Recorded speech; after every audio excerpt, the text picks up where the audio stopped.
అపొస్తలుల కార్యములు 8వ అధ్యాయము 8వ వచనం. అయినను పరిశుద్ధాత్మ మీ మీదికి వచ్చినప్పుడు మీరు శక్తి నొందెదరు గనుక మీరు యెరూషలేములోను యూదయ సమరయ దేశముల యందంతటను భూమి గంతముల వరకు నాకు సాక్షులై ఉందురని వారితో చెప్పెను.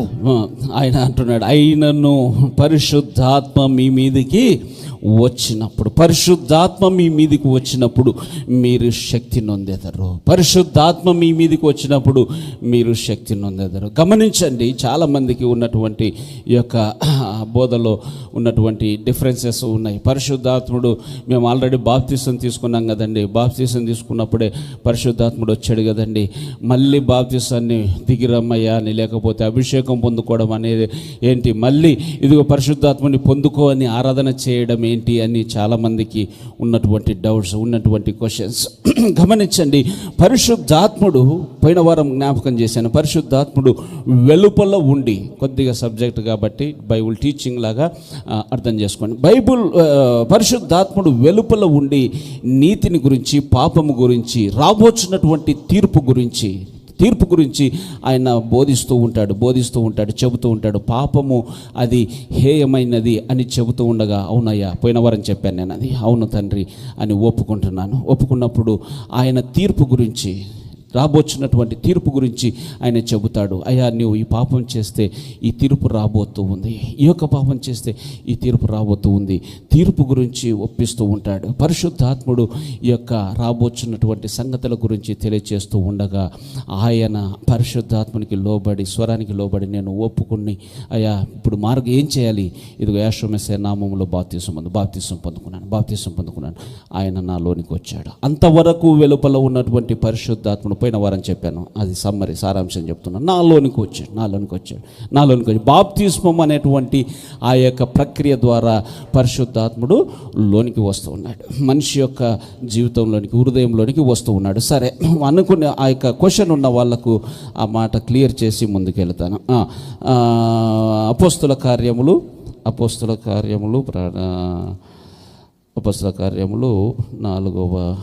4వ అధ్యాయము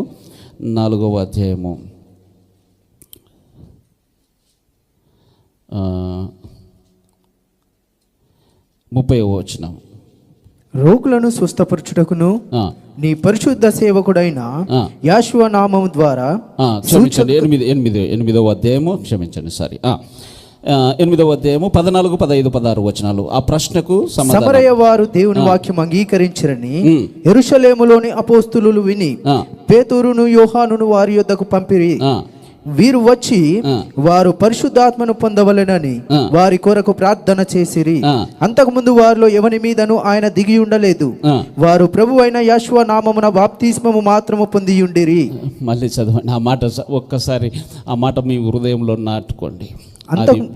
అంతకుముందు వారిలో ఎవని మీదను ఆయన దిగి ఉండలేదు, పరిశుద్ధాత్ముడు దిగి ఉండలేదు. వారు ప్రభు అయిన యేషువ నామమున బాప్తిస్మము మాత్రము పొంది ఉండిరి. బాప్తిస్మం మాత్రము తీసుకొని ఉన్నారు కానీ పరిశుద్ధాత్మ వారి మీద, ఎవరి మీద దిగి ఉండలేదు. ఎవరి మీద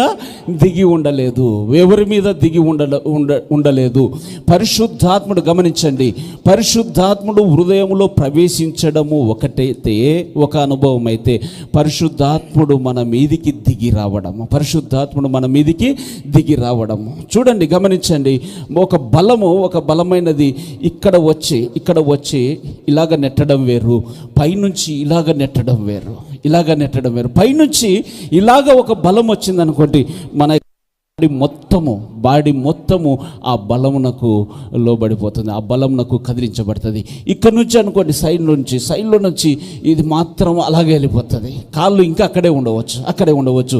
ఎప్పుడైతే బలము ఈ మీదికి దిగి వచ్చిందో అలాగా అలాగ కిందికి వెళ్ళిపోయేటువంటి అక్కడ రెండు అనుభవాలు. పరిశుద్ధాత్ముడు హృదయంలోనికి రావడం ఒక అనుభవం అయితే, పరిశుద్ధాత్ముడు మన మీదికి దిగి రావడం అనేది ఇంకొక అనుభవం. అప్పటి వరకు వారు బాప్తిసం తీసుకున్నారు. బాప్తిసం ఊరికే తీసుకోలేదు. ఎప్పుడైతే పరిశుద్ధాత్ముడు వారిని ఒప్పించాడో, పాపం గురించినటువంటి రాబోతున్నటువంటి తీర్పు గురించి, శిక్ష గురించి ఎప్పుడైతే ఒప్పించాడో, వారు ఆ పరిశుద్ధాత్మునికి లోబడి బాప్తిసం తీసుకున్నారు. పరిశుద్ధాత్మ వరమును పొందుకున్నారు.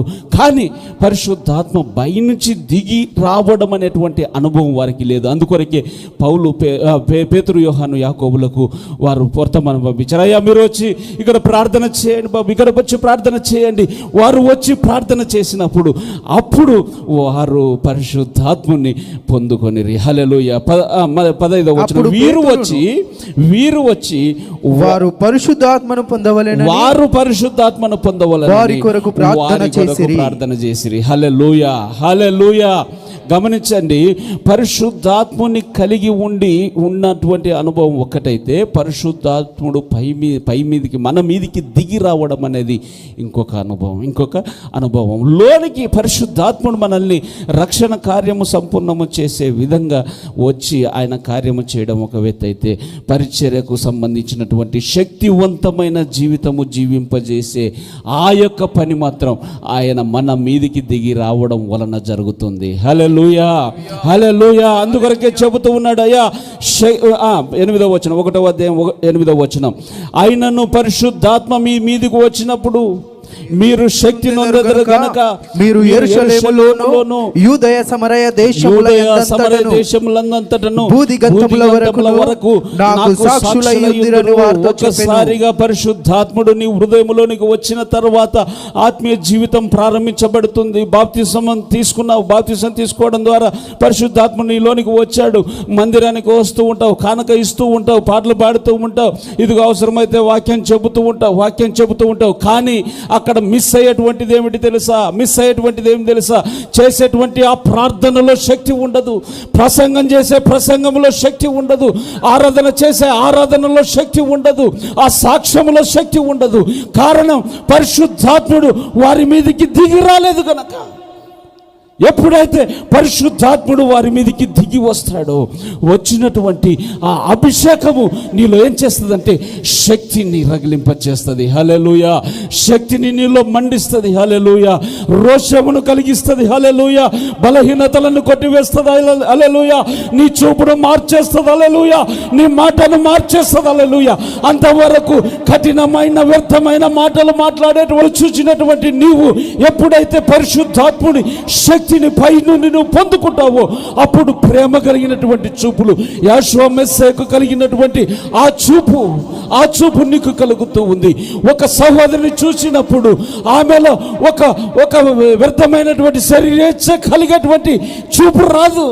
ఆమెలో ఒక చెల్లి కనిపిస్తుంది, ఒక తల్లి కనిపిస్తూ ఉంది, ఒక అక్క కనిపిస్తూ ఉంది, ఒక రక్త సంబంధికులు కనిపిస్తారు. ఈ పెద్దవారైతే ఆ అమ్మగారు కనిపిస్తారు, చిన్నవారైతే చెల్లి కనిపిస్తుంది. ఆ చూపు నీకు రానంత కాలం నీవు పైనుంచి శక్తి పొందుకోలేదు. హల్లెలూయా. అభిషేకం పొందుకోలేదు. హల్లెలూయా. అభిషేకం నీలో కార్యం ప్రారంభించలేదు. అందుకొరకే యెరూషలేములో నీవు సాక్ష్యం కలిగి జీవిస్తావు. ఆ యెరూషలేము నీ హృదయము నా హృదయమే. నేను చూడకపోవచ్చు.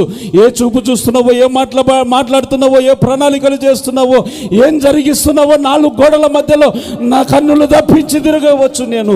కానీ దేవాది దేవుని యొక్క కన్ను దృష్టికి మాత్రం అగాధము సైతము ఆయనకు స్పష్టముగా కనిపిస్తుంది. పరిశుద్ధాత్ముడు ఏం చేస్తాడంటే, ఎప్పుడైతే ఆ చూపు చూస్తున్నానో, ఎప్పుడైతే ఆ అవకాశం వచ్చిందో, పరిశుద్ధాత్ముడు నా హృదయంలో ఉండి ఆయనకు అగాధ స్థలము సైతము స్పష్టంగా కనిపిస్తూ ఉంది. ఆ 4 గోడలు ఆయనకు కనిపించకుండా ఉంటాయా? 4 గోడలు కనిపించకుండా ఉంటాయా? ఈ యొక్క సమయంలో ఎవరు లేలే అనుకుంటావా? యోసేపట్టు ఉన్నాడు. నా దేవునికి వ్యతిరేకంగా ఇంత ఘోరమైన కార్యం ఎలా చేస్తాను? కారణం, ఆ మాట చెప్పడానికి కారణం ఏమిటంటే తన హృదయములో పరిశుద్ధాత్ముడు ఉన్నాడు గనక. హల్లెలూయా. నీ హృదయములో నీవు సాక్ష్యము కలిగి జీవించాలి అని అంటే, 10 మంది నీ గురించి సాక్ష్యము చెప్పాలని అంటే నీకు జరగవలసినది ఏంటి తెలుసా? పై నుండి నీవు శక్తి పొందుకోవాలి, పరిశుద్ధాత్ముని యొక్క శక్తి పొందుకోవాలి. ఆ రోజు వాళ్ళు ఇదిగో నీలాగే నాలాగే శరీరంలో ఉన్నవారే, ఇదే బలహీనతల గుండా వెళ్ళినటువంటి వారే, వారు బలమైన కార్యములు చేయడానికి కారణం ఏమిటి తెలుసా? పైనుండి శక్తి పొందుకున్నారు గనక. శక్తి పొందుకున్నారు గనక యెరూషలేములో వారు సాక్ష్యము కలిగి జీవించేటువంటి జీవితము ఎక్కడ, ఏ ఆయుధములో ఉంచాడు, ఏ సాధనములో ఉంచాడు, ఏ ఇన్స్ట్రుమెంట్లో ఉంచాడంటే పరిశుద్ధాత్మాభిషేకములో. హల్లెలూయా. పరిశుద్ధాత్మాభిషేకములో. హల్లెలూయా.